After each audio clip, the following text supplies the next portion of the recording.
નમસ્કાર.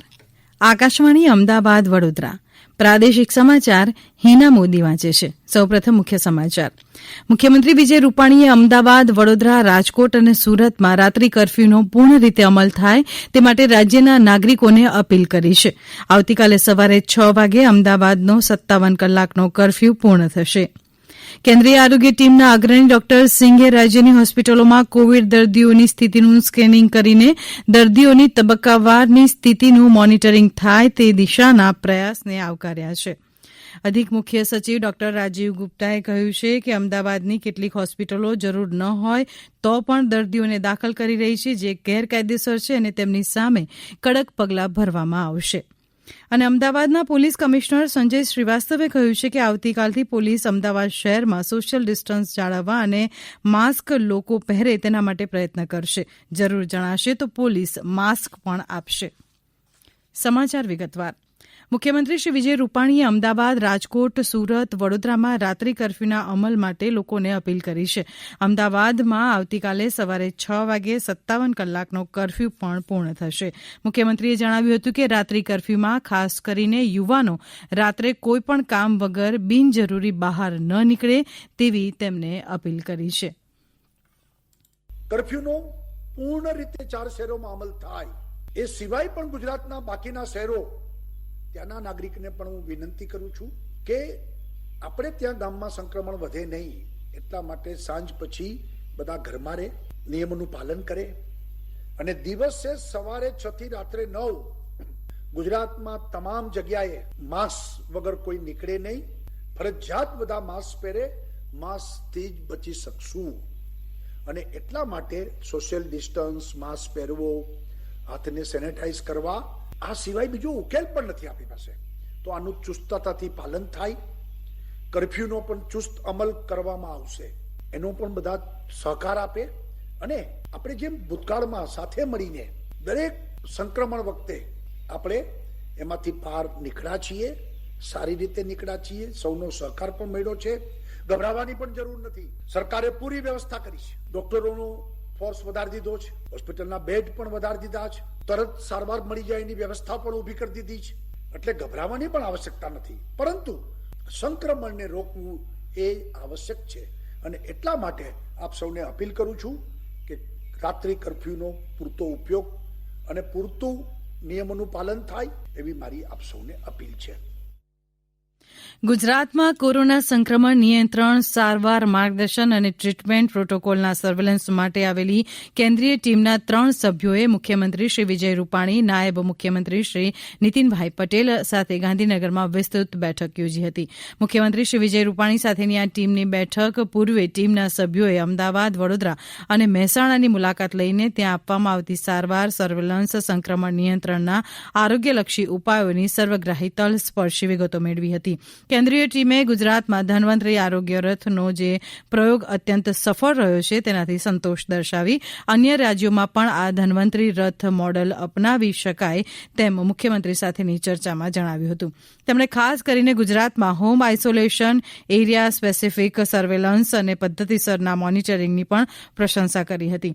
House two house સર્વેને ધન્વંતરી રથ સાથે લિંક કરીને સમન્વય કરીને જે ઝડપી ટ્રેસિંગ અને સારવાર ફોલોઅપ થાય છે તેનાથી કોમ્યુનિટી ટ્રાન્સમિશન સંક્રમણ વ્યાપકપણે નિયંત્રણમાં રહ્યું છે, તેનાથી આ ટીમે સંપૂર્ણ સંતોષ દર્શાવ્યો હતો. મુખ્યમંત્રી શ્રી વિજય રૂપાણીએ પણ ગુજરાતમાં કોવિડ માટે તેમણે ખાનગી હોસ્પિટલોના સહયોગ અને નિયમિતપણે બેઠકો યોજીને રાજ્યમાં કોરોના સંક્રમણના નિયંત્રણ માટે હાથ ધરાયેલી તમામ બાબતોની વિગતવાર ટીમ સાથે ચર્ચા કરી હતી. ડોક્ટર સિંઘે રાજ્યની હોસ્પિટલોમાં આવતા કોવિડ પેશન્ટ્સની સ્થિતિની સ્કેનિંગ કરીને પેશન્ટની તબક્કાવારની સ્થિતિનું મોનિટરિંગ થાય તે દિશાના પ્રયાસોને આવકાર્યા હતા. અધિક મુખ્ય સચિવ ડોક્ટર રાજીવ ગુપ્તાએ જણાવ્યું છે કે અમદાવાદની કેટલીક ખાનગી હોસ્પિટલો જરૂર ન હોય તો પણ દર્દીઓને દાખલ કરી રહી છે, જે ગેરકાયદેસર છે અને તેમની સામે કડક પગલાં લેવામાં આવશે. અમદાવાદ શહેરમાં કોરોના મહામારીની સ્થિતિ અંગે વિગતવાર સમીક્ષા માટેની બેઠક આજે અધિક મુખ્ય સચિવ ડોક્ટર રાજીવ ગુપ્તાના અધ્યક્ષસ્થાને યોજાઈ હતી. આ બેઠકમાં ખાસ કરીને કોરોનાની સારવાર માટે શહેરની કોવિડ હોસ્પિટલમાં પથારીઓ અંગે સમીક્ષા કરવામાં આવી. શહેરમાં હાલમાં કોરોનાના દર્દીઓ માટે સરકારી હોસ્પિટલ હોસ્પિટલોમાં અને ખાનગી હોસ્પિટલોમાં મળીને કુલ 1500 પથારીઓ ખાલી છે, જેથી શહેરીજનોએ બિનજરૂરી ગભરાવાની જરૂર નથી. તેમણે વધુમાં જણાવ્યું હતું કે અમુક ખાનગી હોસ્પિટલો દર્દીઓને ફોન કરીને જેમને જરૂર ના હોય, ઓક્સિજન લેવલ પણ ઓછું ના હોય તેવા દર્દીઓને ખાલી પથારીઓ પર બોલાવીને પથારીઓ ભરવાની પ્રવૃત્તિ કરી રહી છે. તે અનૈતિક અને ગેરકાયદેસર છે. આવી હોસ્પિટલોના નામોની અમદાવાદ મહાનગરપાલિકાને જાણ છે. આથી તેઓને પ્રાથમિક રીતે જાણ કરવામાં આવી છે કે આવી પ્રેક્ટિસ તાત્કાલિક અટકાવી દેવામાં આવે. આવી પ્રવૃત્તિને કારણે શહેરમાં કૃત્રિમ રીતે હોસ્પિટલોમાં પથારીઓની અછત ઊભી થવાની શક્યતા રહેલ છે. આ અંગે અમદાવાદ મેડિકલ એસોસિએશનના હોદ્દેદારોને પણ ધ્યાન દોરવામાં આવ્યું છે અને આવી હોસ્પિટલોને સત્વરે તાકીદ કરે અને હાલની પરિસ્થિતિમાં કોઈપણ સંજોગોમાં કૃત્રિમ રીતે હોસ્પિટલોમાં પથારીઓની અછત ઊભી કરવાની અનૈતિક પ્રવૃત્તિઓને સાંખી લેવામાં આવશે નહીં. આ પ્રાદેશિક સમાચાર આપ આકાશવાણી અમદાવાદ વડોદરા કેન્દ્ર પરથી સાંભળી રહ્યા છો. કોવિડથી બચવાના મહત્વપૂર્ણ 3 ઉપાય: માસ્ક પહેરો, 2 ગજનું સલામત અંતર જાળવો અને હાથ સાફ રાખો.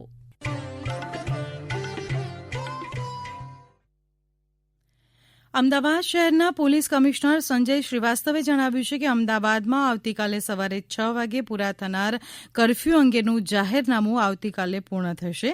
રાત્રિ કરફ્યુ અંગે અલગથી જાહેરનામું બહાર પાડવામાં આવશે. અમદાવાદમાં પત્રકારો સાથેની વાતચીતમાં તેમણે જણાવ્યું હતું કે અમદાવાદમાં કરફ્યુ દરમિયાન કરફ્યુનો ભંગ કરવા બદલ 393 વ્યક્તિઓની ધરપકડ કરવામાં આવી છે. લોકો પાસેથી માસ્ક ન પહેરવા બદલ 2 લાખ રૂપિયાનો દંડ વસૂલ કરવામાં આવ્યો છે.